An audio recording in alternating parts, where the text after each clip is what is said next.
Hey there, welcome back to CMTEQ channel. In this tutorial, we'll take our manual short circuit calculations here from tutorial 5 and validate the results step by step by drawing the same model as you can see here in DigSilent to basically prove how the theory calculations can actually be validated in the simulation. So stay tuned. Now, if you're wondering about this particular tutorial, it's very easy to locate it. Just head on to my channel page here, playlist, and just scroll down. You're going to see fault current calculation. Just click on the playlist, and we are now on tutorial 5, short circuit fault level, basically fault current calculation. So that's where the tutorial is sitting right now. And to stand a chance to accurately validate your manual calculations, the first thing you need to do obviously is to draw the model the way we've done it here. And now to capture the parameters given on your tutorial and also the one that you've calculated as we've done them here. So which means for us, the job is already halfway done. So it's just about capturing it in DigSilent. Well, it's never straightforward with DigSilent. It's always a complicated web. This is why we are doing this tutorial, to make things much clearer for all of us. So let's dive in. Now, if we just zoom in here first, you're going to notice that we've got a synchronous machine rated at 80 MVA, 15% per unit, and there is a 33 kilovolt potential and two identical transformer and a feeder here. Now, this tutorial was just about calculating a symmetrical three-phase short circuit at F1 and F2. Now, the difference between the two fault level is obviously set by the feeder here. So, which means you need to get the per unit impedance of the feeder right so that you can see the difference here. Otherwise, they will be either at the same potential or they will be way too different if you don't get it right. Now, as per the tutorial calculation, we got about 0.09 J per unit for the feeder impedance. So which means we just need to enter these parameters in DigSilent where they belong to. Now the first task we need to do here is, obviously we'll enter the parameters, but then we need to validate the line current. Now you can see here, because the line current is what we use to actually calculate the short circuit current, because we get the short circuit current by multiplying the line current times the per unit current. Okay, so we know what's the per unit current is because we can get it by dividing 1 over Z per unit total here. Okay, and that is gotten by getting the total per unit impedance of the network or of the fault impedance, basically the impedance of the line leading to the fault. As you can see here, for fault 1, the impedance leading to the fault current will basically be this series, this parallel, and this series combined, so which gave us this value. Okay, let's not go through the tutorial now. So which means we then use that per unit current to multiply with the line current to get the 1.8 kilo amp of short circuit current at F1. So which means the fault current at F2 is going to be slightly higher, because obviously there will be a drop here based on the impedance, okay, of the feeder. Great stuff. So let's go ahead and validate the line current at this point. Now, how are we going to get a line current if there is no load here? Now, we know that we calculating this line current based on 80 MVA and 88 kilovolt. Now, the 80 MVA here is based on these two parallel transformers. So let's go ahead and see if we can get a load going the same way I've done here. So I've got a load here. So if I run this quickly here, and as you can see, I've got 1 megawatt and there is about 0.009 kilo amps. So that's not what we need. So I'm going to modify this, okay, and I'm going to basically change it to 80 megawatt, okay, so that I can draw the full line current. Now let's go ahead and run again. Oops, there's a problem. And the problem is that the Newton algorithm stagnated. So we're not able to compute because the load here is too big. And the transformers here, they basically just set to deliver 1 megawatt each, but you're pulling about 80 megawatts. So it's a problem. So to fix that, let's go ahead and enter the correct parameters for these transformers. So 40 MVA, 5% as per the tutorial, basically the short circuit impedance, and 88 kilovolt. So this is transformer 1, which is a step up because we're stepping up from this generator bus bar, which is 33 kilovolt. We're stepping up to this bus bar here, which is 88 kilovolt as per the tutorial. So let's do transformer 2, same thing, 40 MVA, 88, 33, 5%, and also 5% for the zero sequence. Great stuff. Okay. Now let's run again. Okay, now things are moving, but the transformers, obviously, they are 100% overloaded because we basically pulling 40 MVA from this one, 40 MVA from this one, so that we can get our load running, as you can see here, with 80 megawatt.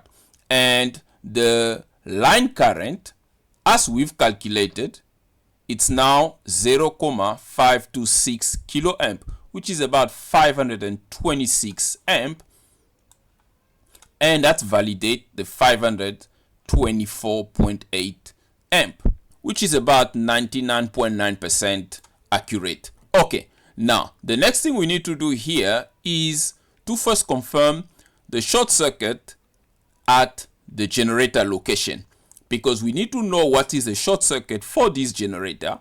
That way we know that if the transformer's parameters are correct, the per unit impedance will be correct here, then we should get the same fault current at F2 here, right?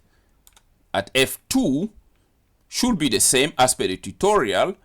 And also when we configure the feeder correctly here, we should also get the same fault current at this bus bar, which will be the representation of the fault current for F1 here. So let's go ahead and confirm the short circuit current at this location here.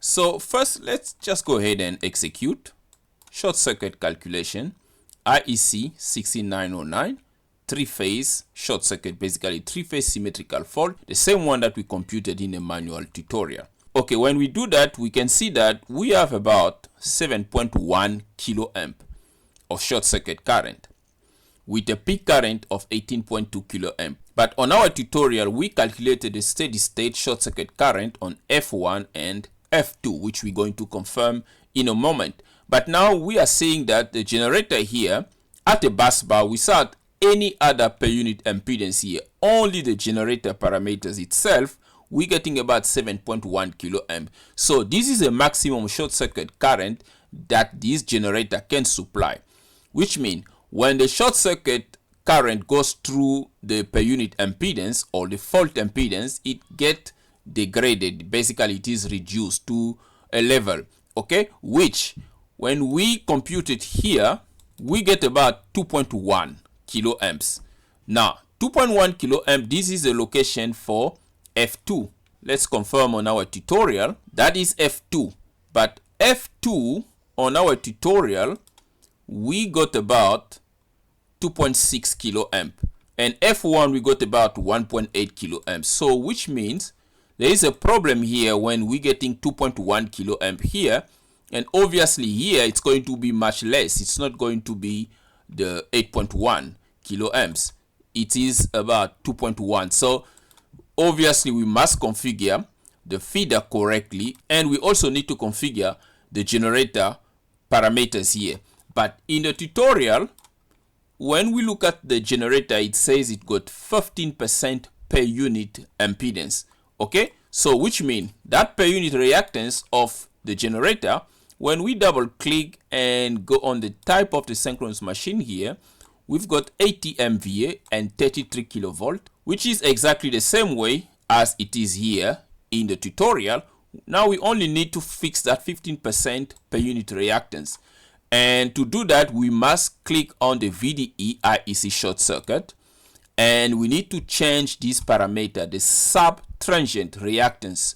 Okay, we must change it to 0.15, which is 15% per unit reactance, and we click OK and OK. Now when we compute the short circuit calculation again here, we should be able to get a different parameter here which says 9.2 kiloamps. Okay, now how do we confirm that this value is actually correct as per our tutorial parameters here? How do we confirm that the 9.2 kiloamps, since we didn't calculate it in this tutorial? In this tutorial, we only worked out F1 and F2. We don't know what's the fault at this location. Okay, now we need to confirm that it is correct so that we know that what we're going to get here will be only dependent on the parameters of the transformer and the feeders. So let's confirm that. Now to validate the 9.3 kiloamps here, the generator short circuit current, we need to know the parameters which we know: 80 MVA, 33 kilovolt, and 0.15 J per unit, the 15% per unit reactance of the generator. Now the formula to do that, now this was not done in the tutorial. Okay, so in the tutorial we were not concerned about the short circuit current here.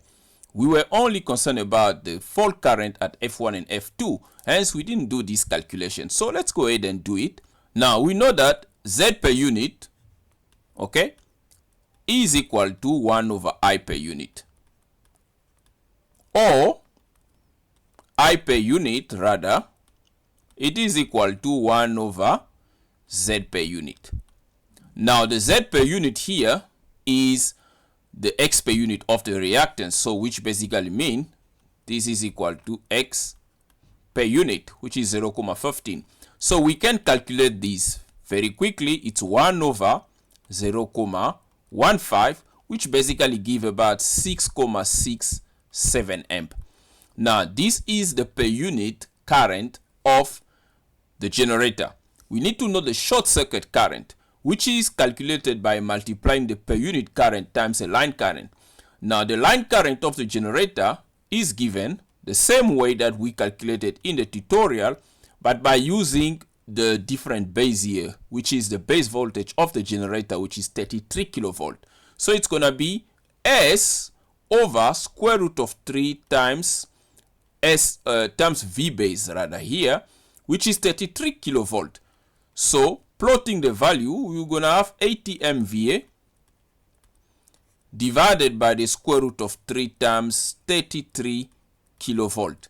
Now if we compute this, the result is 1400 amp. So this is the line current coming out of the generator before it can go through the transformers. Okay, it's higher compared to the 524 or 26 amp that we got here.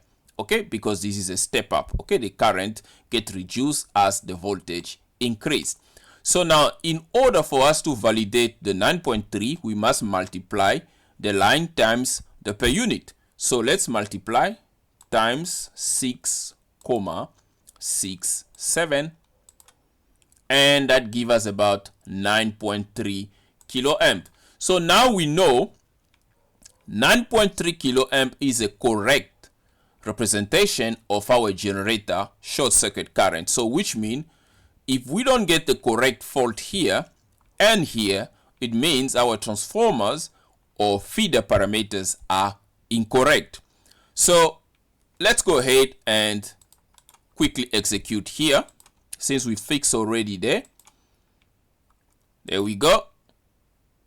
Now we can see that we got about 2.597 or 2.6 kiloamp of steady state short circuit current at F2 with 400 short circuit MVA.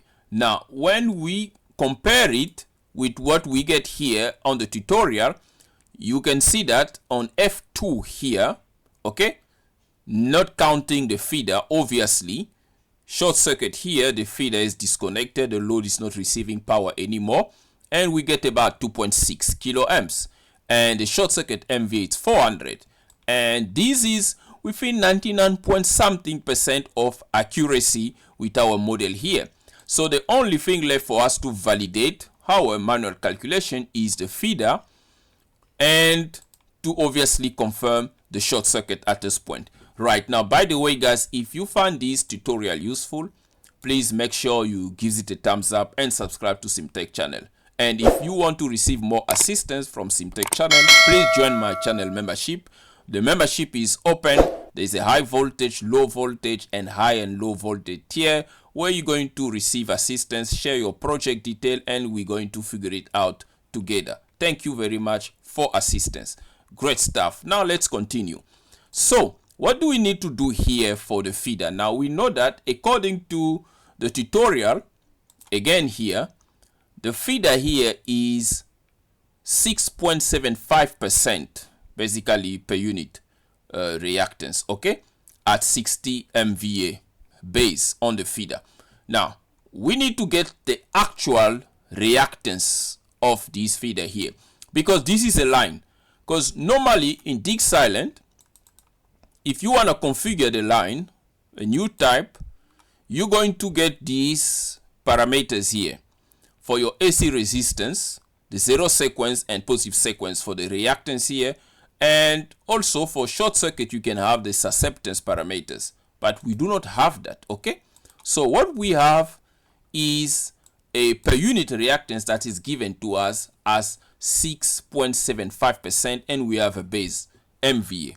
Now according to the tutorial, we calculated the per unit impedance of the feeder to be 0.09, and this was done by multiplying the 6.75% times the 80 MVA of the base MVA divided by the 60 MVA of the feeder MVA, okay, and that gave us about 0.09 J per unit. But this is a per unit reactance of the line.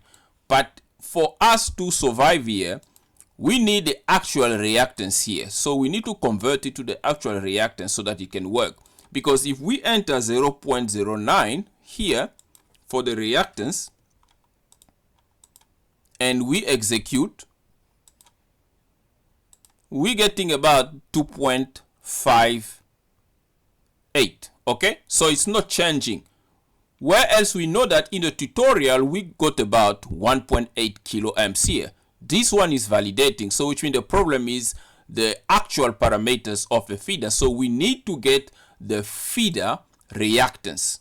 Okay, so to do that we need to multiply the base impedance times the per unit impedance of the line. Now we know that we've already calculated our feeder, or Z per unit of the line. So please guys, watch my tutorial on per unit. I explain how to get all this stuff.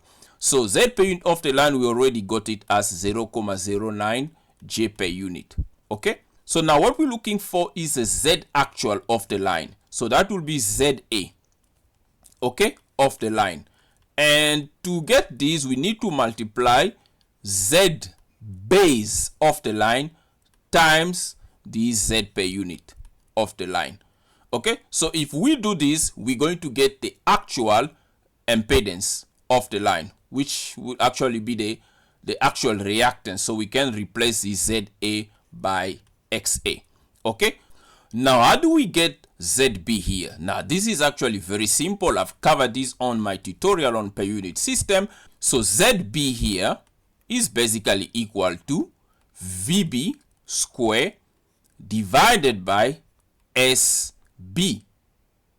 Now SB is the base impedance, not the base impedance of the feeder itself, but the base impedance of the entire system. And VB here will be the voltage of the feeder. Now we know that as per the tutorial, the feeder is running at 88 kilovolt, okay, and the base MVA is 80 MVA as we've done here.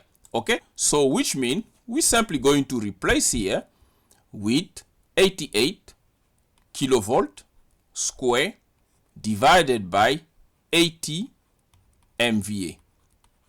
Okay, now obviously if you compute this, you're going to get about 96.8. So that is 88,000 square divided by 80 million. Okay, so that 96.8 ohm. So you have about 96.8 ohm here. Okay, so this is the base impedance of your feeder. Now we just need to multiply it with the per unit value that we calculated in the tutorial. Okay, so that's going to give us times 0.09,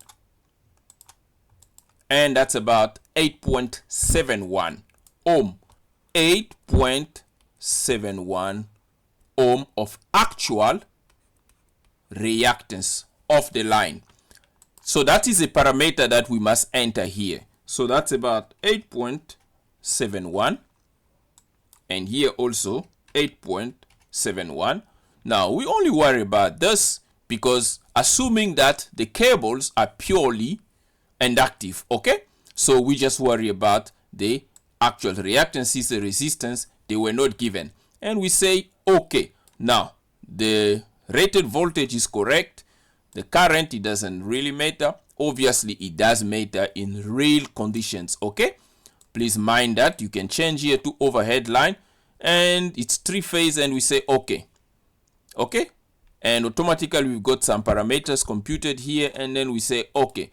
Now, if we now verify the short circuit current at this point here, let's go.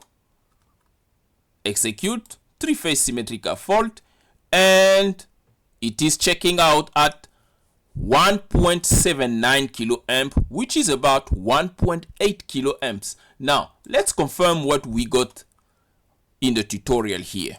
So that was fault at F1. There we go. At F1, we're getting about 1.8 kiloamps, and the short circuit MVA is about 276 MVA. Okay, and in the simulation, we can see we get about 274 short circuit MVA and 1.8. And clearly, we can all agree that this is 99.something% accurate in terms of our simulation validating the calculations here. So guys, thank you guys for watching. If you found this tutorial useful, please make sure you give it a thumbs up and subscribe to CMTEQ channel. Stay tuned for more upcoming tutorial on DigSilent short circuit analysis. Until next time, cheers.